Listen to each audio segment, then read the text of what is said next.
السلام علیکم دوستو، ایک بزرگ اپنے شاگردوں کے ساتھ سفر پر نکلے۔ شام ڈھلے کھلے میدان میں پڑاؤ ڈالا اور شاگردوں سے کہا، رات ہونے والی ہے، آگ جلانے کے لیے کئی لکڑیوں کا انتظام کرو۔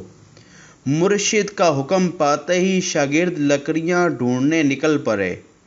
چونکہ میدان بالکل صاف تھا اور دور دور تک ایک بھی درخت نظر نہیں آ رہا تھا، لہذا سبھی شاگرد تھک ہار کر خالی ہاتھ لوٹے۔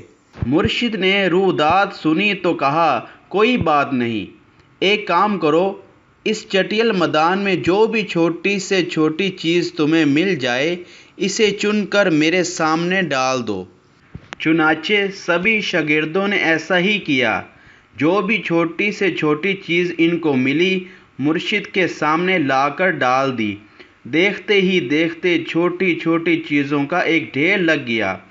مرشد نے آگ لگانے کا حکم دیا تو اس میں آگ لگا دی گئی اور اسی آگ کی روشنی میں پوری رات گزر گئی۔ اگلی صبح مرشد نے راکھ کے ڈھیر کو دیکھ کر پوچھا، بتا سکتے ہو یہ کیا ہے؟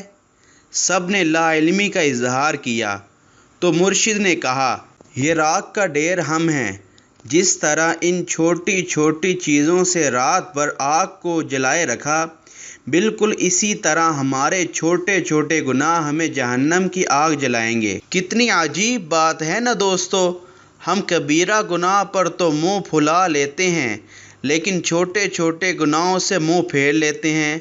اگرچہ اللہ تعالیٰ نے قرآن مجید میں کہا ہے، تم کبیرہ گناہوں سے بچو تو میں تمہارے چھوٹے چھوٹے گناہ نظر انداز کر دوں گا۔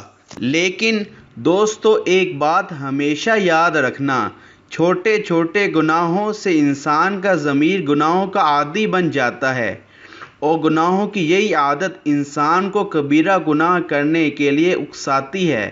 اللہ تعالی ہم سب کو صغیرہ و کبیرہ گناہوں سے بچنے کی توفیق عطا فرمائے، آمین رب العالمین۔